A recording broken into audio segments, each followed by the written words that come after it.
Hello friends, welcome to IICS platform. आज है 8th of July और 8th ऑफ जुलाई के करेंगे हम करंट अफेयर के MCQ।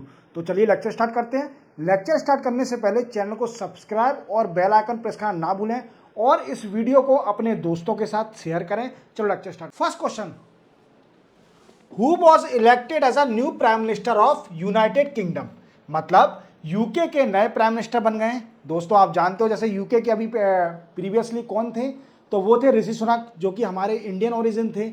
अब नए प्राइम मिनिस्टर बन गए हैं तो उनका नाम है दोस्तों कीर स्टामर। कीर स्टामर ये है, देखो कितना सुंदर है, ठीक है। ये कीर स्टामर नए प्राइम मिनिस्टर बन गए यूके के। अब देखिए एक बात इसमें देखना, ये किस पार्टी से बिलोंग करते हैं। तो दोस्तों ये लेबर पार्टी से बिलोंग करते हैं और जो ऋषि सुनक थे इससे पहले वो दोस्तों कंजर्वेटिव पार्टी से थे। कहां से थे? कंजर्वेटिव पार्टी से। क्लियर?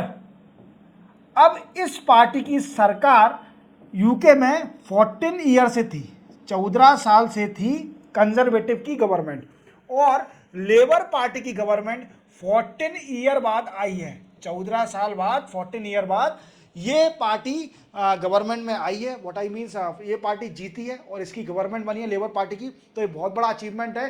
कीर स्टामर साहब जी ये लेबर पार्टी को ले आए आगे और नए बन गए पीएम। और कंजर्वेटिव पार्टी थी वो हार गई, जो ऋषि सुनक थे कंजर्वेटिव पार्टी से। तो अपन चलते हैं नेक्स्ट क्वेश्चन पर। नेक्स्ट क्वेश्चन दोस्तों, India indigenous defence production rose of how much of value in 2023-24? अब ये पूछ रहे हैं कि 2023 और 2024 में इंडिया का जो इंडिजीनियस डिफेंस प्रोडक्शन है वो कितना इंक्रीमेंट हुआ है, कितना बढ़ा है। तो दोस्तों आप जानते हो इंडिजीनियस क्या होता है कि किसी भी product build in India and all part are made of India. Means जितने भी इसमें पार्ट लगे हैं प्रोडक्ट में वो सारे इंडियन होंगे। क्या होंगे दोस्तों? इंडियन होंगे। अब देखिए इस बात को ध्यान में रखना कि क्या है कि 2023 और 24 का अगर डेटा निकाला गया तो हमारे यहां पर 1.27 लाख करोड़ ये ग्रोथ हुई है इंडिजीनियस डिफेंस प्रोडक्शन की। Growth of indigenous defence production. Clear? अब इसी के साथ एक और बात याद रखना कि हमारी कितना परसेंटेज ग्रोथ हुई है। तो दोस्तों 16.7% ग्रोथ हुई है if we compare with previous year. Compare with previous year. Clear? अब देखो, और अब इसमें एक बात आती है कि यार ऐसा क्यों हो रहा है, क्यों इंडिजीनियस प्रोडक्शन क्यों हो रहा है, और सरकार का इसमें कितना कंट्रीब्यूशन है और प्राइवेट का कितना कंट्रीब्यूशन है। तो देखो सरकार का इसमें कंट्रीब्यूशन है 79.2% of from government. Means government defence production कर रही है। जितनी भी ग्रोथ हुई है इंडिजीनियस प्रोडक्शन की उसमें 79.2% ग्रोथ तो सिर्फ ओनली गवर्नमेंट के जरिए है। And 20.8% from private investor. किसके जरिए? प्राइवेट इन्वेस्टर के जरिए ग्रोथ हुई है कितनी? 20.8%। समझ में आ गया? समझ में आ गया। अब इसमें हम एक और चीज जानेंगे। सर आप तो बहुत डिटेल में समझा रहे हो, ये तो डिटेल करंट अफेयर पढ़ाइए ना इसको। तो नहीं दोस्तों, देखो जो भी मेरे स्टूडेंट हैं नए, अगर वो क्वेश्चन वाला देख रहे हैं तो उनको भी पता होना चाहिए कि ये न्यूज़ क्या है। तो देखो इसमें कई सारे इसके फैक्टर हैं, इसके कई सारे फैक्टर्स हैं, जैसे गवर्नमेंट की policies enhance investment in research and development, और तीसरा बेनिफिट जो कि तीसरा वेक्टर है वो है कि पब्लिक प्राइवेट पार्टनरशिप। समझ रहे हो आप मेरी बात को? प्राइवेट और पब्लिक में जो पार्टनरशिप हो रही है उसके कारण भी इंडिजीनियस प्रोडक्शन हो रहा है। अब देखिए एक और चीज देख लीजिए, क्या है दोस्तों, आप जानते हो कि हमारे इंडिया में ट्रेड डिफिसिट है। मींस हम इंपोर्ट ज़्यादा करते हैं और एक्सपोर्ट कम करते हैं। और one of the biggest factor is a defence import. हम डिफेंस इंपोर्ट करते हैं फ्रॉम रशिया और यूएसए और डिफरेंट कंट्री, फ्रांस हो गई या फिर इसराइल हो गई, इन कंट्रियों से मेजर हम इंपोर्ट करते हैं, तो हमारा ट्रेड डिफिसिट होता है। अगर हम इंडिजीनियस प्रोडक्शन करेंगे डिफेंस प्रोडक्ट का, तो उससे क्या होगा दोस्तों कि हमारा ट्रेड डिफिसिट कन्वर्ट हो जाएगा ट्रेड सरप्लस में। किसमें कन्वर्ट हो जाएगा? ट्रेड सरप्लस में। तो आप समझ गए होंगे ये पूरा क्वेश्चन। चलते अपन नेक्स्ट क्वेश्चन पर। नेक्स्ट क्वेश्चन दोस्तों, how many Indian astronaut from Gaganyaan will go to international space station in Axiom 4 mission of NASA. देखो, सबसे पहले आपको समझने की जरूरत है कितने लोग जाएंगे? 2 लोग। इसमें तो सिंपल, आप याद रखना 2 लोग जाएंगे सिर्फ ओनली इस मिशन में, इंडियन इंटरनेशनल स्पेस स्टेशन पे, जो कि यूएसए का प्लान है। कौन सा? एक्सियोम 4 मिशन में। ठीक है, 2 लोग जाएंगे, जो कि 4 लोग गगनयान के लिए जो ट्रेन करे जा रहे हैं उनमें से 2 लोग जा रहे हैं सिर्फ ओनली इंटरनेशनल स्पेस स्टेशन पे, जो कि एक्सियोम 4 मिशन है नासा का। अब देखो, गगनयान क्या है? गगनयान 2025 में ये लॉन्च किया जाएगा। कब करा जाएगा? 2025 में इसको लॉन्च किया जाएगा। और इसका मेन मोटिव है दोस्तों to send astronaut to space. Space में एस्ट्रोनॉट को भेजना और वो रिसर्च करेंगे इसकी। ठीक है, स्पेस की रिसर्च करेंगे। इंडियन जितने भी एस्ट्रोनॉट होंगे उनको भेजा जाएगा, मीन्स सिलेक्ट करेंगे 4 एस्ट्रोनॉट को भेजा जाएगा। अब इसमें से जो ट्रेन हो चुके हैं उन 2 एस्ट्रोनॉट को एक्सियोम में भेजा जा रहा है। 2 इंडियन एस्ट्रोनॉट, उनको एक्सियोम मिशन, क्या है दोस्तों? एक्सियोम 4 मिशन, जो कि नासा का है। इस मिशन में 2 एस्ट्रोनॉट को, इंडियन एस्ट्रोनॉट को भेजा जा रहा है। और ये किस में जाएंगे? इंटरनेशनल स्पेस स्टेशन पे जाएंगे। अब दोस्तों, एक्सियोम क्या है? तो देखो, एक्सियोम एक प्राइवेट कंपनी है, प्राइवेट स्पेस कंपनी है, स्पेस कंपनी ऑफ यूएसए की प्राइवेट स्पेस कंपनी है। और इसने टायर अप किससे? स्पेस एक्स के साथ टायर अप करा है। और स्पेस एक्स कौन है? स्पेस एक्स है दोस्तों एलोन मस्क की कंपनी। एलोन मस्क की कंपनी है। और स्पेस एक्स क्या करेगी? इसको लॉन्च व्हीकल देगी एक्सियोम को, अपना मिशन लॉन्च करने के लिए, और लॉन्च पैड देगी। समझ में आ गया? समझ में आ गया पूरी बात। चलते अपन नेक्स्ट क्वेश्चन। नेक्स्ट क्वेश्चन दोस्तों, Maharashtra government has pass bill to curb malpractice in competition exam and what is the minimum and maximum improvement in this act. अब देखो, ये पूछ रहा है कि आप जानते हो कि नीट का एग्जाम लीक हो गया था और उससे कई सारी कंट्रोवर्सी हो गई थी हमारे इंडिया में कि कैसे एग्जाम लीक हो गए। बच्चे इतनी साल मेहनत करते हैं और एग्जाम लीक के कारण उनका सिलेक्शन नहीं हो पाता। जो we can say that's ineligible हैं इस एग्जाम के लिए, उन लोगों का सिलेक्शन हो जाता है। और जो रियल में एलिजिबल है, मेहनत करके पेपर निकालते हैं, उनका सिलेक्शन नहीं होता है। अब इसके लिए कई सारी स्टेट ने कानून निकाले कि उनके एग्जाम में धांधलेबाजी ना हो, पेपर लीक ना हो और पेपर में कोई चीटिंग मीटिंग ना हो। तो ऐसे ही एक महाराष्ट्र गवर्नमेंट ने एक बिल निकाला है जिसका नाम है दोस्तों महाराष्ट्र कंपटीशन एग्जाम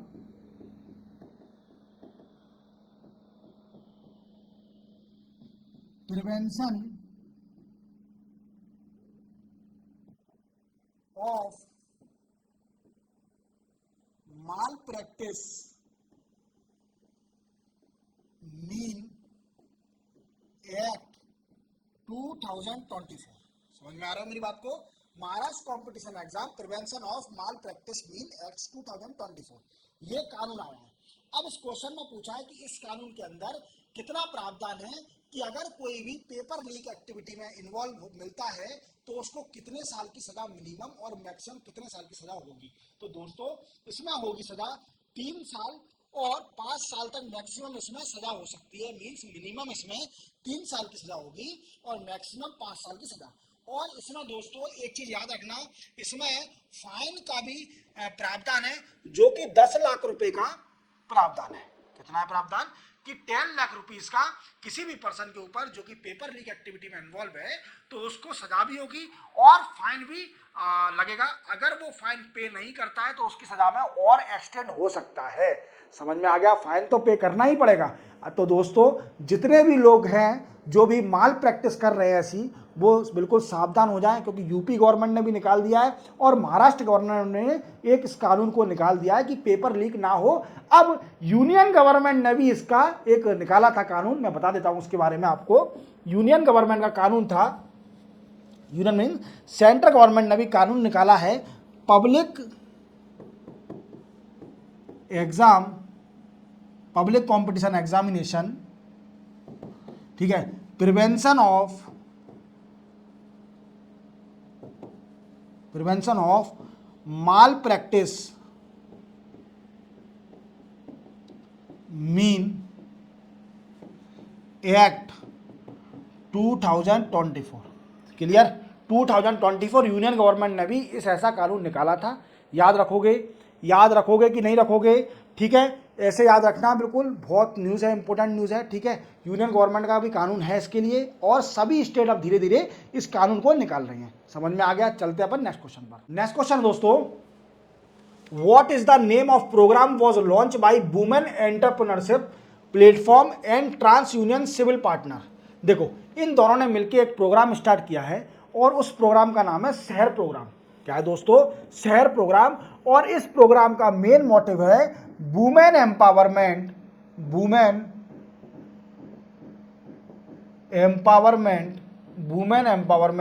और दूसरा बात in term of credit facility, credit and financial facility.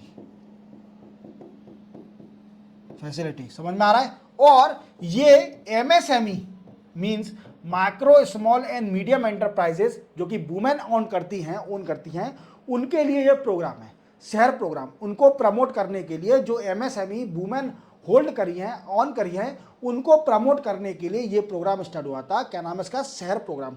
अब एक रिपोर्ट में मैंने देखा था दोस्तों कि जो एमएसएमई को बैंक लोन देती है, उसमें सिर्फ only out of 7% are of women on MSME. देख रहे हो आप वुमेन की हालत कैसी है? उन पर बैंक भी विश्वास नहीं कर रही हैं कि ये पटा पाएंगी कि नहीं पटा पाएंगी। तो ऐसी एमएसएमई जो कि वुमेन ओन करी हैं, सिर्फ ओनली उनका कंट्रीब्यूशन 7% है, 7% मिलता है सिर्फ ओनली उन लोन। तो समझ में आ रहा है? और अप्रोक्सीमेटली जितनी भी एमएसएमई है उसमें 20% तो सिर्फ ओनली वुमेन ओन करती हैं। तो देख लो, शेयर है 20%, पर लोन में शेयर है ओनली 7%। तो that is a very bad news for Indian women who our own MSME. समझ में आ रहा है? तो इसको प्रमोट करने के लिए शहर प्रोग्राम स्टार्ट हुआ, शहर प्रोग्राम को स्टार्ट किया गया। और एक और बात याद रखना, जो वुमेन एंटरप्रेन्योरशिप प्लेटफॉर्म है, वुमेन एंटरप्रेन्योरशिप प्लेटफॉर्म, ये एक नीति आयोग का प्लेटफॉर्म है। किसका है दोस्तों? नीति आयोग का प्लेटफॉर्म है। नीति आयोग ने क्या है कि वुमेन को एम्पावर करने के लिए ये प्रोग्राम स्टार्ट किया था, प्लेटफॉर्म स्टार्ट किया था। देन आफ्टर सिविल और we can say that's WEP platform, इसने मिलकर एक शहर प्रोग्राम स्टार्ट किया है। मैंने आपको डिटेल बता दिया। चलते अपन नेक्स्ट क्वेश्चन पर। नेक्स्ट क्वेश्चन है दोस्तों, who was appointed as new chief justice of Jharkhand high court. अब देखो, झारखंड हाई कोर्ट के नए चीफ जस्टिस बन गए हैं और उनका नाम है दोस्तों जस्टिस विद्युत रंजन सारंगी। क्या दोस्तों? विद्युत रंजन सारंगी। और ये पहले उड़ीसा हाई कोर्ट में थे, उड़ीसा हाई कोर्ट में जस्टिस थे ये, और इनको अभी झारखंड का चीफ जस्टिस बना दिया है। अब आप जानते हो कि कोई भी नया चीफ जस्टिस बनता है तो उसको शपथ कौन दिलाता है? दोस्तों, शपथ उसको दिलाता है गवर्नर। और गवर्नर कौन है? CP राधा कृष्णन। क्लियर? और एक और बात रखना, ये जो चीफ जस्टिस है ये 15th chief justice of Jharkhand है, 15th chief justice of Jharkhand. तो आपको गवर्नर का नाम भी याद हो गया होगा, चीफ जस्टिस ऑफ झारखंड का नाम याद हो गया होगा। ये पहले कहाँ थे? उड़ीसा हाई कोर्ट में जस्टिस थे। अब इनको चीफ जस्टिस बना दिया है, झारखंड का प्रमोट कर दिया है, कॉलेजियम सिस्टम में ये बन गए हैं। ठीक है, चलते अपन नेक्स्ट क्वेश्चन पर। नेक्स्ट क्वेश्चन है दोस्तों, who become a new CM of Jharkhand. इनको तो आप जानते होंगे, शायद दाढ़ी बढ़ गई है तो इसलिए नहीं, आप सेविंग बढ़ गई है इनकी तो इसलिए आप पहचान नहीं पा रहे होंगे। इनका नाम है हेमंत सोरेन। हेमंत सोरेन ये फिर से चीफ मिनिस्टर बन गए झारखंड के, हेमंत सोरेन। अभी ये जेल काट के आ रहे हैं, 5 मंथ की जेल काट के आ रहे हैं, मींस 5 मंथ चले गए थे और इनको ईडी एनफोर्समेंट डायरेक्टरेट ने धर लिया था। व्हाट आई मींस अरेस्ट कर लिया था एनफोर्समेंट डायरेक्टरेट ने, और ये 5 महीने तक जेल में थे कुछ करप्शन केस में, और ये अभी एक्विट हो गए, बाहर आ गए और आते ही इन्होंने झारखंड के सीएम बन गए। और ये पार्टी कौन सी बिलोंग करती है, तो दोस्तों याद रखना, झारखंड मुक्ति मोर्चा। क्या है दोस्तों, झारखंड मुक्ति मोर्चा के ये पार्टी होल्ड करते हैं, इन पार्टी के हेड हैं, और इसको फिर से सीएम बन गए हैं ये, कहाँ के, झारखंड के। हेमंत सोरेन जेल से आते ही ये सीएम बन गए, याद रखोगे। चलते हैं अपन नेक्स्ट क्वेश्चन पर। नेक्स्ट क्वेश्चन है दोस्तों, विच इंश्योरेंस कंपनी लॉन्च जीवन समर्थ। जीवन समर्थ के नाम से एक पॉलिसी बनाई है किस इंश्योरेंस कंपनी ने, तो वो पॉलिसी नहीं है, एक प्लान है एक तरह से। तो LIC लाइफ इंश्योरेंस कॉर्पोरेशन ने क्या करा है, एक जीवन समर्थ प्रोग्राम स्टार्ट किया है। अब इस प्रोग्राम में क्या होगा, तो दोस्तों आप जानते हो कि अगर आप पुराना जीवन जी रहे हो, अगर 80s और 70 वाला जीवन अगर 2024 में जी रहे हो तो आपका जीना बेकार है। समझ रहे हो मेरी बात को, मैं एक एग्जाम्पल की तरह समझा रहा हूँ कि अगर आप 70 और 80s वाला जीवन अभी भी 2024 में जी रहे हो तो वो जीवन बहुत खराब है। तो मॉडर्न जमाने के साथ साथ आपको भी चेंज होना पड़ेगा। तो LIC ने भी यही किया, एक जीवन समर्थ प्रोग्राम स्टार्ट किया जिसमें बोला गया कि जो LIC का वर्क इकोसिस्टम है, वर्क इकोसिस्टम उसको चेंज किया जाएगा, उसको चेंज किया जाएगा according to the demand of the customer और द 2024 न्यू जनरेशन। समझ में आ गया। तो न्यू जनरेशन के हिसाब से LIC में चेंजेस लाने के लिए, नए इकोसिस्टम को चेंज करने के लिए, वर्किंग एबिलिटी को चेंज करने के लिए LIC ने प्रोग्राम स्टार्ट किया जिसका नाम था जीवन समर्थ। याद रहेगा आपको, याद रहेगा। और एक कंसल्टेटिव फर्म है उससे टायर अप करके ये प्रोग्राम स्टार्ट किया है, वो हेल्प करेगी इनकी इकोसिस्टम को चेंज करने में। चलते अपन नेक्स्ट क्वेश्चन पर। नेक्स्ट क्वेश्चन दोस्तों, which bank was impose 1.32 crore monetary penalty by RBI। देखो किस बैंक के ऊपर 1.32 करोड़ की पेनल्टी लग गई है, तो वो बैंक है दोस्तों पंजाब नेशनल बैंक। अब पंजाब नेशनल बैंक ने ऐसा क्या कर दिया कि उसके ऊपर इतनी पेनल्टी लगी है, approximately nearly 1.5 crore, 1.32 crore penalty लगी है। तो दोस्तों इसने, पंजाब नेशनल बैंक ने वॉयलेट किया है, violate loan and advance norm जो रूल है लोन देने के और एडवांस देने के, उसको वॉलेट किया है। और दूसरी चीज इन्हें वॉलेट करी है KYC नॉर्म, मतलब नो योर कस्टमर के नॉर्म को भी इन्होंने वॉलेट किया है। और रिजर्व बैंक ऑफ इंडिया ने इन पर अच्छी पेनल्टी ठोक दी, 1.32 करोड़ की पेनल्टी इनके ऊपर लग गई पंजाब नेशनल बैंक के ऊपर। याद रखोगे। चलते अपन नेक्स्ट क्वेश्चन। नेक्स्ट क्वेश्चन है दोस्तों, which day observe as a world zoonosis day 2024। देखो ये पड़ता है दोस्तों 6 जुलाई को मनाया जाता है, कौन सा, वर्ल्ड जूनोसिस डे 2024। अब ये क्या है, तो आपको मैंने एक लेक्चर बढ़ाया था, आप देखिए मेरे एडिटोरियल लेक्चर में, एक मैंने ज़ोनोटिक डिसीज के बारे में बताया था। क्या है ज़ोनोटिक डिसीज? ये क्या होता है दोस्तों, ये ऐसी डिसीज होती है जो कि एनिमल से ह्यूमन में ट्रांसफर होती है। क्या होती है दोस्तों, एनिमल से ह्यूमन में ट्रांसफर होती है, ऐसी डिसीज है, उनको बोला जाता है ज़ोनोटिक डिसीज। क्या बोला जाता है, ज़ोनोटिक डिसीज। तो इसका मेन मोटिव है, इसका एम है टू अवेयर पीपल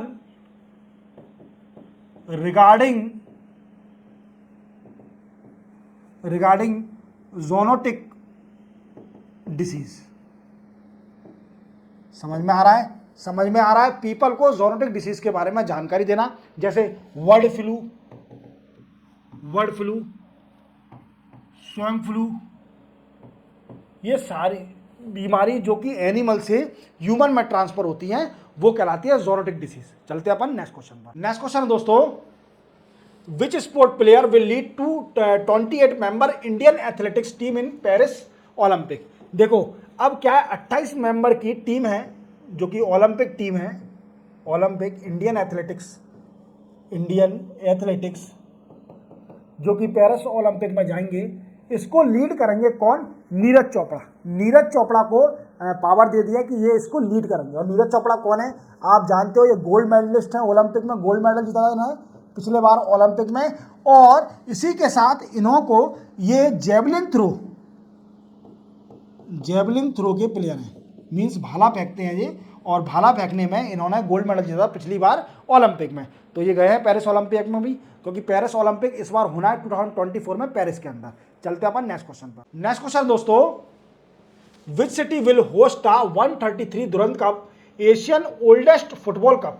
देखो आप जानते हो, आपने कई बार सुना होगा दुरंत कप के बारे में। ये सबसे पुराना, एशिया का सबसे पुराना oldest we can say football cup है, सबसे पुराना फुटबॉल कप है। और दोस्तों ये होता है, ये होस्ट कब स्टार्ट हुआ था? 1888 में शिमला में स्टार्ट हुआ था। कहाँ पर स्टार्ट हुआ था? शिमला में स्टार्ट हुआ था। तो आप समझ गए होंगे कि वर्ल्ड का, एशिया का, सॉरी वर्ल्ड का नहीं, एशिया का सबसे ओल्डेस्ट कप है इन रिलेटेड टू फुटबॉल। ठीक है, अब ये इस बार 133 दुरंत कप होने जा रहा है 2024 में। और ये कौन कौन सिटी में होस्ट करा जाएगा? तो दोस्तों ये करा जाएगा कोलकाता, कोकराझार, जमशेदपुर और शिलोंग, ये सिटियों में होस्ट करा जाएगा। 4 सिटी में दुरंत कप होस्ट करा जाएगा इंडिया में, याद रखोगे। चलते हैं अपन नेक्स्ट क्वेश्चन पर। नेक्स्ट क्वेश्चन है दोस्तों, which company partner with Indian Olympic Association as principal sponsor. मतलब ऐसी कौन सी कंपनी है जिसने इंडियन ओलंपिक एसोसिएशन से टायर अप कर लिया है और वो प्रिंसिपल स्पॉन्सर बन गई है। अब देखो वो है, आप देख पा रहे होंगे, BPCL, Bharat petroleum corporation limited. Clear. अब इसने टायर अप कितने साल के लिए किया है? तो दोस्तों इसने टायर अप किया है 4 ईयर के लिए। 4 ईयर के लिए प्रिंसिपल स्पॉन्सर रहेगी ये Bharat Petroleum we can say Corporation Limited. और 4 साल तक इसे टायर अप करा है। पहला ये पेरिस ओलंपिक में, ये 2 ओलंपिक कवर करेगी, पेरिस ओलंपिक्स जो कि 2024 में हो रहे हैं। ठीक है, इस साल होने पर उसमें भी ये प्रिंसिपल स्पॉन्सर रहेगी। और दूसरा है 2028 में, जो कि लॉस एंजल में ओलंपिक होंगे 2028 में, उसमें भी ये प्रिंसिपल स्पॉन्सर रहेगी। मतलब 4 साल का इसका टायर अप है इंडियन ओलंपिक एसोसिएशन से। What I means, Indian Olympic प्लेयरों को ये स्पॉन्सर करेगी। क्लियर हो गया? उनको पैसा देगी, उनको ट्रेनिंग के लिए पैसा देगी, जरूरत है स्पॉन्सर करेगी उनको। क्लियर। चलते हैं अपन नेक्स्ट क्वेश्चन पर। नेक्स्ट क्वेश्चन दोस्तों, who was appointed as a new executive director of RBI। देखो RBI के नए एग्जीक्यूटिव डायरेक्टर बन गए, तो उनका नाम है श्रीमती चारुलता एस कर एन अर्नब कुमार चौधरी। ये दोनों एग्जीक्यूटिव डायरेक्टर बन गए RBI के। तो नाम याद रखना, ज्यादा कुछ नहीं है इसके बारे में। ठीक है, चलते अपन नेक्स्ट उस पर। नेक्स्ट और लास्ट क्वेश्चन आज दोस्तों, which state government launch Lokpath mobile app for public. देखो लोकपथ मोबाइल आप देख पा रहे होंगे, जो कौन है? मोहन यादव। ये कहाँ के CM है? ये मध्य प्रदेश के CM है। और इन्होंने PWD ने, मतलब पब्लिक वर्क डिपार्टमेंट ने एक ऐप लॉन्च करी है जिसका नाम है Lokpath mobile app. Lokpath mobile में तेरे का आंसर क्या है? मध्य प्रदेश। मध्य प्रदेश सरकार की PWD पब्लिक वर्क डिपार्टमेंट ने एक ऐप लॉन्च करी है लोकपथ मोबाइल ऐप। अब ये ऐप करेगी क्या? तो देखो ऐप क्या करेगी, जो रजिस्टर्ड रोड है, जो मध्य प्रदेश के अंदर रजिस्टर्ड रोड है, अगर आपको कुछ भी पोर्ट होल दिखता है, मींस कुछ भी गड्ढा दिखता है रोड पर, तो आप उसका फोटो लेकर अपलोड कर दो इस ऐप में। तो initially what I means, immediately इसकी एक्शन लिया जाएगा और उस पोर्ट होल को भरा जाएगा, मींस उसको सही करा जाएगा, जिससे किसी की मृत्यु ना हो रोड एक्सीडेंट के जरिए। क्योंकि सबसे बड़ा एक मेजर फैक्टर भी है कि पोर्ट होल होने के, जो रोडों पर गड्ढे होते हैं, उसका भी एक मेजर फैक्टर बन सकता है रोड एक्सीडेंट का, है भी इंडिया में। तो इसके लिए एक मोबाइल ऐप लॉन्च करी है, लोकपथ मोबाइल ऐप, जो कि PWD ने लॉन्च करी है, मध्य प्रदेश की PWD ने। इसी के साथ 8 जुलाई के करंट अफेयर के MCQ कंप्लीट होते हैं। मिलते हैं हम कल 9 जुलाई के नए MCQ करंट अफेयर के साथ। और चैनल को सब्सक्राइब और बेल आइकन प्रेस करना ना भूलें, और वीडियो हमेशा पूरा देखें, और इस वीडियो को अपने दोस्तों के साथ शेयर करें। तब तक के लिए जय हिंद।